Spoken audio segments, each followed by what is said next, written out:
Hello friends, ഇന്ന് ഞാൻ ഉണ്ടാക്കാൻ പോകുന്നത് നല്ല ടേസ്റ്റി ആയിട്ടുള്ള വളരെ എളുപ്പത്തിൽ ഉണ്ടാക്കാൻ പറ്റുന്ന ഒരു സാമ്പാറിൻ്റെ റെസിപ്പിയാണ്. അപ്പോൾ ഇത് നമുക്ക് ചോറിനോടൊപ്പം മാത്രമല്ല, ഇഡലിയുടെ ഒപ്പം ദോശയുടെ ഒപ്പം ഒക്കെ കഴിക്കാൻ പറ്റുന്ന അടിപൊളി റെസിപ്പിയാണ് കേട്ടോ. അപ്പോൾ ഇതെങ്ങനെയാണെന്ന് നോക്കിയാലോ. അതിനായിട്ട് ആദ്യം തന്നെ 1 കപ്പ് തുവരപ്പരിപ്പ് എടുത്തിട്ടുണ്ട്. അത് നല്ലതുപോലെ കഴുകി അരമണിക്കൂർ നമുക്ക് വെള്ളത്തിലൊന്ന് കുതിരാനായിട്ട് വെക്കാം.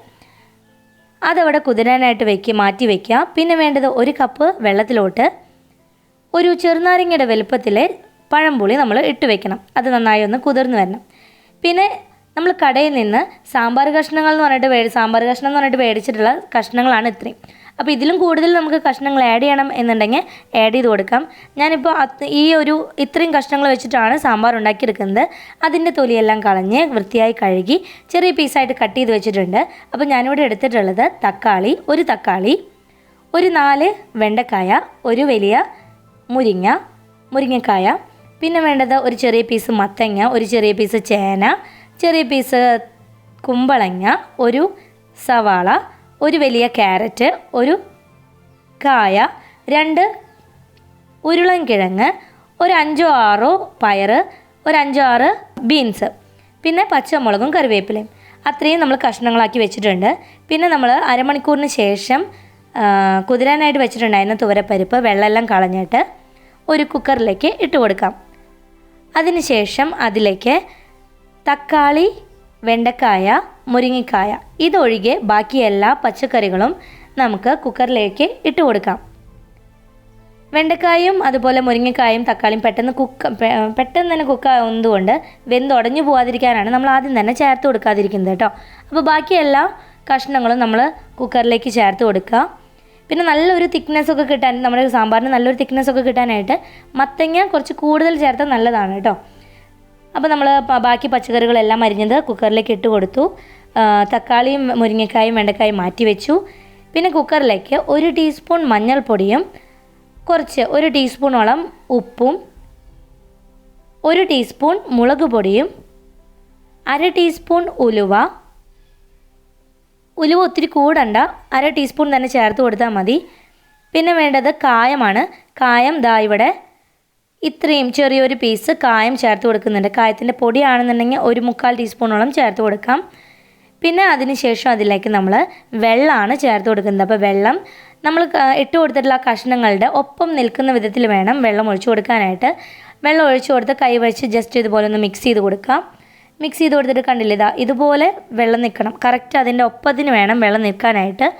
അത്രയും വെള്ളം ഒഴിച്ചു കൊടുത്തിട്ട് കുക്കർ അടച്ച് വെച്ച് ഹൈ ഫ്ലെയിമിൽ തീ വെച്ചിട്ട് ഒരു 2 വിസിൽ വരുന്നത് വരെ നമുക്കിതൊന്ന് വേവിച്ചെടുക്കണം. അപ്പോൾ 2 വിസിൽ വന്നിട്ടുണ്ട്.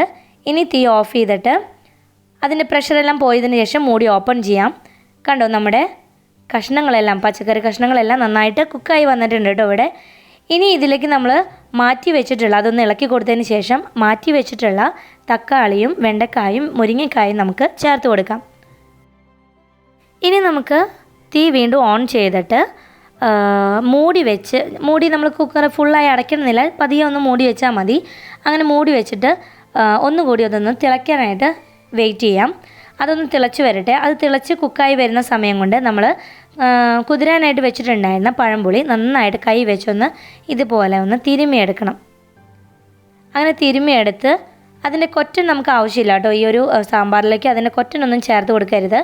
ഇതുപോലെ നന്നായി കൈ വെച്ച് തിരുമ്മി, അത് കുതിർന്നിട്ടാണ് ഇരിക്കുന്നുണ്ടാവുക. അപ്പോൾ നന്നായി കൈ വെച്ച് തിരുമ്മി കഴിഞ്ഞിട്ട് അതിൻ്റെ കൊറ്റൻ ഇതുപോലെ ഇങ്ങനെ പിഴിഞ്ഞെടുക്കണം. എന്നിട്ട് ആ കൊറ്റൻ മാറ്റിയതിന് ശേഷം ആ പുളിവെള്ളം മാത്രമാണ് നമ്മൾ സാമ്പാറിലോട്ട് ഒഴിക്കുന്നത്. ഇപ്പോൾ നമ്മുടെ മൂടി വെച്ചിട്ട് തിളയ്ക്കാനായിട്ട് വെച്ചിട്ടുണ്ടായിരുന്ന സാമ്പാറിൻ്റെ കഷ്ണങ്ങളെല്ലാം നന്നായി തിളച്ച് വന്നിട്ടുണ്ട്. ഇനി അത് കയ്യിൽ വെച്ച് നല്ലതുപോലെ ഒന്ന് ഇളക്കി കൊടുത്തതിന് ശേഷം നമ്മൾ അതിൻ്റെ കൊറ്റനെല്ലാം മാറ്റി വെച്ചിട്ടുള്ള പുളിവെള്ളം അതിലേക്ക് ഒഴിച്ചു കൊടുക്കാം. അപ്പോൾ അരിപ്പ് വെച്ച് അരിച്ചൊഴിക്കുകയാണെന്നുണ്ടെങ്കിൽ അങ്ങനെ ഒഴിക്കാം കേട്ടോ. അപ്പോൾ അതിൽ കരടൊന്നുമില്ലാതെ നമുക്ക് ഒഴിക്കാനായിട്ട് പറ്റും.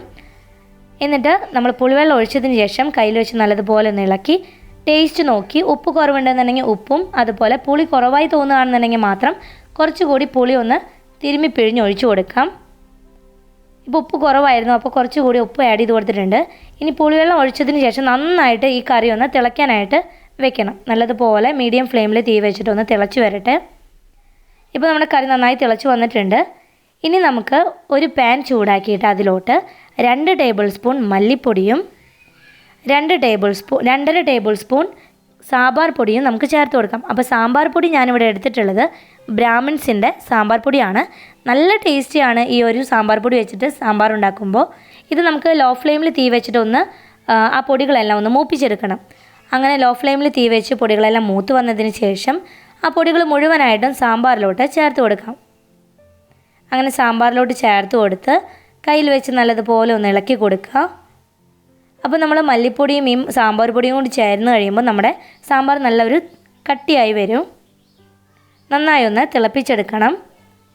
എന്നിട്ട് ഞാനിതൊരു വീഡിയോയിൽ കാണാൻ ഒരു ഭംഗിക്ക് ഇതൊരു പരന്ന പാത്രത്തിലോട്ട് ഒഴിച്ചു കൊടുക്കുന്നുണ്ട് കേട്ടോ. അപ്പോൾ നമ്മുടെ സാമ്പാർ കണ്ടോ നല്ല അടിപൊളിയായിട്ട് ഇരിക്കുന്നുണ്ട്. ഇനി ഇത് താളിക്കാനായിട്ട് നമുക്കൊരു പാനിലേക്ക് 2 ടേബിൾ സ്പൂൺ വെളിച്ചെണ്ണ ചേർത്ത് കൊടുക്കാം. ആ വെളിച്ചെണ്ണ നല്ലതുപോലെ ഒന്ന് ചൂടായി വരുമ്പോൾ, നന്നായി ചൂടായി ചെയ്തതിന് ശേഷം മാത്രം വേണം നമ്മളതിലേക്ക് കടുക് ഇട്ട് കൊടുക്കാനായിട്ട്. അപ്പോൾ അതിലേക്ക് 1 ടീസ്പൂൺ കടുക് ചേർത്ത് കൊടുക്കുക. കടുക് നന്നായി പൊട്ടി വന്നതിന് ശേഷം അതിലേക്ക് 2 തണ്ട് കറിവേപ്പില ഇട്ട് കൊടുത്ത് അതൊന്ന് മൂപ്പിച്ചെടുക്കണം. കറിവേപ്പില നന്നായിട്ട് മൂത്ത് വന്നതിന് ശേഷം അതിലേക്ക് ഒരു 4 വറ്റൽ മുളക് ചേർത്ത് കൊടുക്കാം. എന്നിട്ട് ലോ ഫ്ലെയിമിലിട്ടിട്ട് തന്നെ വറ്റൽ മുളകും നന്നായിട്ടൊന്ന് മൂപ്പിച്ചെടുക്കുക. ഇതെല്ലാം നന്നായിട്ട് മൂത്ത് വന്നതിന് ശേഷം ഇത് മുഴുവനായിട്ടും നമുക്ക് ഈ താളിപ്പ് നമുക്ക് കറിയുടെ മുകളിലോട്ട് ഒഴിച്ചു കൊടുക്കാം. അങ്ങനെ നമ്മുടെ സാമ്പാർ ഇവിടെ റെഡിയായി. നല്ല ടേസ്റ്റി ആയിട്ടുള്ള സാമ്പാറാണ്. അതുപോലെ തന്നെ നല്ല എളുപ്പമാണ് ഈ ഒരു സാമ്പാർ ഉണ്ടാക്കുന്നതിനായിട്ട്. ബ്രാഹ്മിൻസിൻ്റെ സാമ്പാർ പൊടി വെച്ചിട്ട് ഇതുവരെ സാമ്പാർ ഉണ്ടാക്കി നോക്കാത്തവരുണ്ടെന്നുണ്ടെങ്കിൽ ഒന്ന് ട്രൈ ചെയ്ത് നോക്കുക. വളരെ ടേസ്റ്റിയാണ് ഇത് കഴിക്കാനായിട്ട്. നല്ല മണവും രുചിയും ഒക്കെയുള്ള സാമ്പാറാണ്. അപ്പോൾ നിങ്ങൾക്ക് വീഡിയോ ഇഷ്ടമായെങ്കിൽ ലൈക്ക് ചെയ്യാനും ഷെയർ ചെയ്യാനും കമൻറ്റ് ചെയ്യാനും മറക്കരുത് കേട്ടോ. Thanks for watching.